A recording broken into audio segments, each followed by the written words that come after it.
Hey there, lovely soul. Welcome back to Noah's Stories. Have you ever wondered how a single act of kindness could change someone's entire world?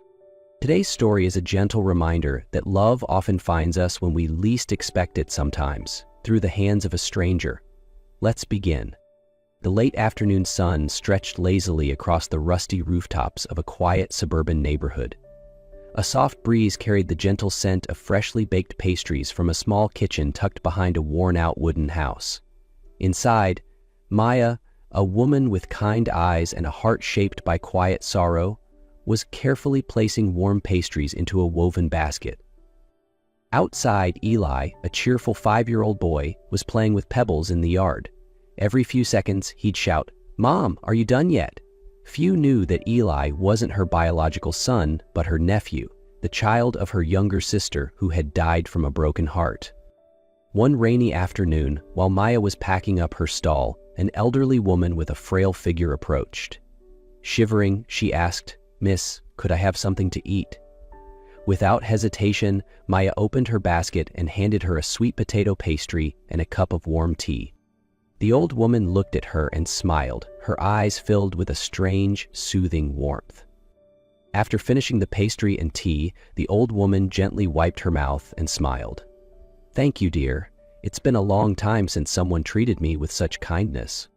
Maya shook her head. "I just did what anyone should. You don't have to thank me."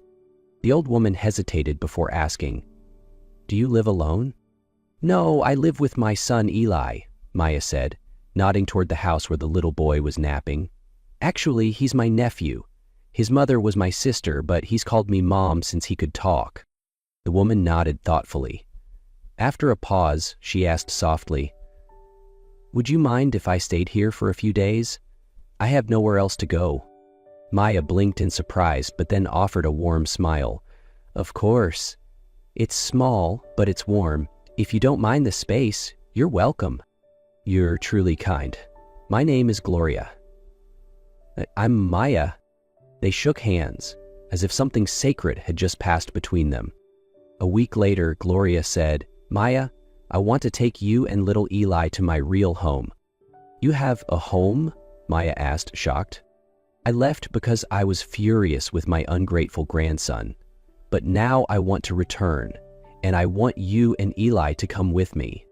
Moments later, a luxurious car pulled up outside Maya's house. Eli's eyes widened. "Mom, that car's so cool." On the way to the mansion, Gloria said, "I want to buy you both new clothes. I'll also take care of Eli's school fees. Don't say no, I just want to return the kindness you gave me." Maya was touched. But the real surprise came when they arrived. The door opened to reveal a tall, striking young man with a stern expression. He frowned at them.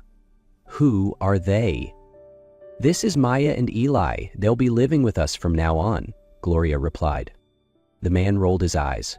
"Just what I need, more problems." On their first day at the mansion, Maya immediately felt the cold, judging stares from Chase, Gloria's grandson. It was clear he wasn't thrilled about her and Eli being there. "I knew it.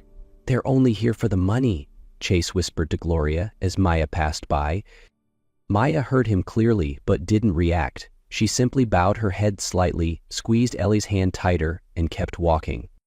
Later, Gloria invited all three to join her for dinner. The atmosphere was icy. Eli tried to break the silence. "Uncle, your watch is really cool." Chase glanced at him, then continued eating without a word. "Chase," Gloria scolded softly. He shrugged. "Not great with kids." Maya set her fork down. "If our presence is a bother, I can work in exchange for our stay. I didn't come here to freeload." Chase let out a cold chuckle. "Doing what? This isn't some hotel, you know." "I know. I just don't like feeling indebted," Maya replied calmly. In the days that followed, Maya woke early, cleaned the house, did the laundry, and cooked, all without being asked. She did it willingly. Gloria was pleased, but Chase remained aloof. One morning, as Maya was dusting a statue in the hall, Chase walked past, casting her a dismissive look. "Acting all noble, huh?" he muttered. Maya sighed but said nothing, continuing her work. That afternoon in the kitchen, she discovered the blender wasn't working. As she tried to fix it, Chase walked by. "Don't touch that, you'll just break it more," he said flatly. Maya stood up, hands on her hips. "I don't mess with things I don't know how to handle. And don't talk to me like I'm some useless maid." Chase blinked, caught off guard. "You've got some attitude." "Exactly, because I know I'm not wrong." Unbeknownst to them, Gloria was nearby, listening from behind the wall. She smiled to herself. It had been a long time since anyone dared to talk to Chase like that. Day by day, Eli grew more attached to Chase. Though distant at first, Chase began helping him with homework, taking him to the park, and slowly, unintentionally, warming up to Maya, though he'd never admit it. One evening, Gloria turned to Maya and said softly, "You're the first person who's ever made him listen. Don't give up." Maya simply smiled, but her heart had already begun to stir. As time passed, the atmosphere in the house began to shift. Chase wasn't as grumpy as before. Though he still tossed out sarcastic comments, the way he looked at Maya had changed. He started noticing the little things, the quiet way she washed dishes, how she sang Eli to sleep, and the smile he once called fake now made his heart skip a beat. Eli grew more attached to Chase with each day. One morning, he ran up with a messy crayon drawing and handed it to Chase. "Uncle Chase, this is you, Mom, and me, your dad." Chase froze. "Dad?" Maya overheard and quickly stepped in. "Eli, don't call him that." "But he's like a dad. He takes me to school, plays with me, like my friends' dads." Eli pouted. Maya glanced at Chase, bracing for a bad reaction, but Chase just patted Eli's head. "Call me whatever makes you happy, little man." That evening, as Maya folded laundry in her room, Chase walked in, visibly unsure. I'm not good with kids, but with Eli, I want to be better." Maya looked up, surprised to see such honesty in his eyes. The next day was family day at Eli's school. Maya hadn't planned to go, afraid of drawing attention, but Chase had already bought matching t-shirts for all three of them. The shirts read, "Mom, Dad, Eli," in soft pastel letters. "You're coming?" Maya asked, eyes wide. "Yes, someone has to hold his hand while he runs, right?" Chase grinned. At school, they drew stares of admiration from other parents. Eli beamed with joy. In one quiet moment, Maya watched Chase playing with Eli and felt her chest tighten in the most unfamiliar but comforting way. Amid the noise, Maya quietly wiped her tears. No one noticed, except Chase. He walked over and said gently, "Don't cry. Today's a happy day." Maya smiled faintly. "I don't even know why I'm crying. Maybe it's the first time I've seen Eli smile like that." Chase looked at her for a long moment. "You might not realize it, but you're changing everything. Even me." Maya's heart pounded. She couldn't bring herself to meet his gaze. Chase tilted his head and gave a soft smile. "I think I'm starting to want to keep this picture forever." That night, Maya couldn't sleep. Her mind kept replaying the image of Chase carrying Eli after the family day race. The way he hugged the boy and said, "You're the biggest winner in Mom and Dad's hearts," made her heart ache in the best way. She stepped out to the balcony for some air, emotions still tangled inside her. To her surprise, Chase was already there, leaning quietly against the railing, eyes fixed on the starlit sky. "Can't sleep?" he asked, not turning around. "No," Maya replied softly. "You too?" "Yeah, my mind's all over the place." "About Eli, about you," he admitted, his voice low and warm. It made her chest tighten. Maya smiled faintly and took a seat beside him. They sat in silence for a while, but it wasn't uncomfortable. Eventually Chase spoke again. "Did you know that today was the first time I felt like I truly had a family?" She turned to look at him. In the dim glow of the night, she could see the honesty in his eyes. "I used to think I wasn't cut out for kids or commitment. But Eli, and you, changed that." Maya looked down, heart pounding. "You make me want to be a better man, Maya. Not because I have to, but because I want to." He stood, walked over and asked, "Can I kiss you?" She didn't answer. She simply stood and looked up at him. The kiss came soft, tentative, but filled with all the emotion they'd both held back for so long. They were no longer strangers, no longer opponents. In that moment, Maya knew she loved him. After the kiss, she rested her head on his shoulder and whispered, "Eli isn't my biological son. He's my sister's. She passed away after finding out the man she loved already had a wife and kids." Chase tightened his hold, his voice rough. "You did what few would dare.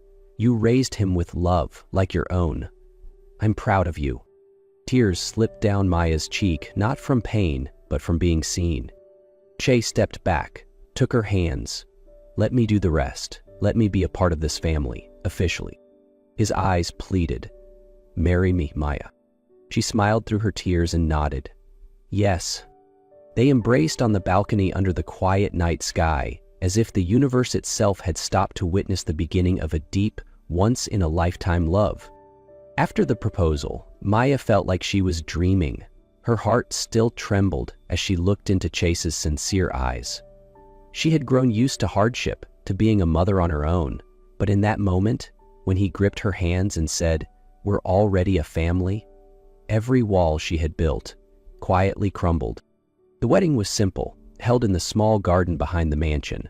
No extravagant flowers, no lavish banquet, just their loved ones, the soft, golden sunset, and Eli, beaming in his tiny suit, thrilled to finally share the same last name as Mom and Dad.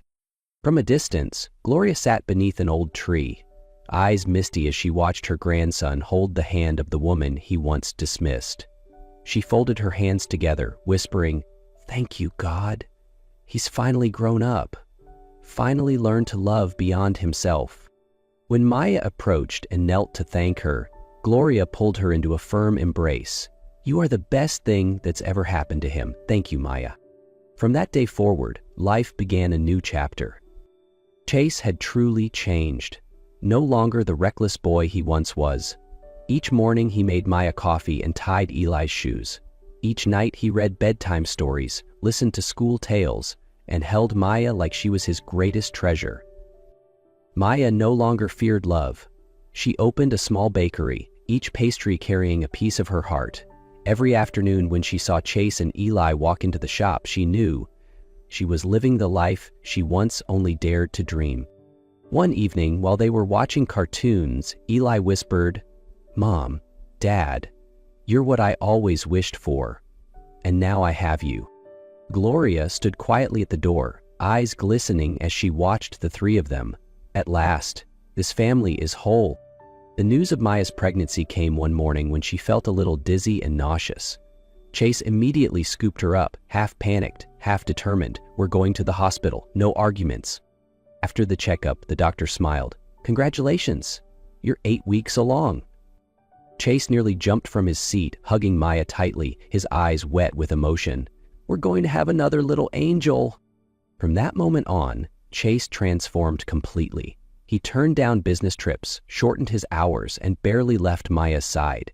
He soothed every mood swing, tracked every craving, and even learned to cook beetroot soup just because she once said she liked the smell. As for Eli, he couldn't be more excited. Every day he drew pictures of Mom with a big belly and talked to the baby as if she could hear him. "Hi, baby sister. I'm Eli. I'm your big brother, okay? Mom said you're a girl." The birth came earlier than expected. Maya doubled over with pain in the middle of the night. Chase scrambled around the house searching for the car keys.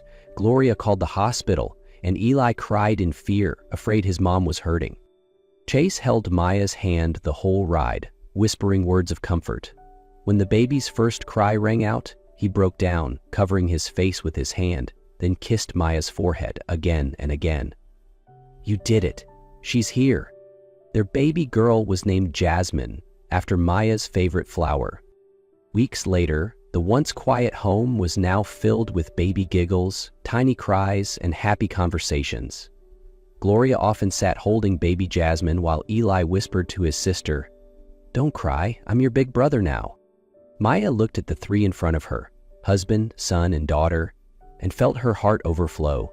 She once believed life had only given her loss, But sometimes, happiness arrives through something as small as giving a stranger a pastry on a rainy afternoon. Gloria sat by the window, knitting peacefully, her eyes glowing with quiet joy. Watching her grandson, once so lost, now holding a family in his arms, filled her heart with peace. "Everything's finally where it's meant to be," she whispered to herself, as if closing a chapter she'd long waited to finish. Maya rested her head on Chase's shoulder. He wrapped one arm around her, the other supporting their sleeping daughter on his chest. And softly she whispered, "Sometimes it takes a stranger's kindness to change your whole world." If this story touched you, even just a little, please take a moment to like this video, share it with someone who might need this warmth today, and subscribe to Noah's Stories for more heart-healing tales. We'd love to know, has someone's unexpected kindness ever changed your life? Or maybe you were that light for someone else? Let's share those stories in the comments below. This community is built on love, hope, and real moments like these.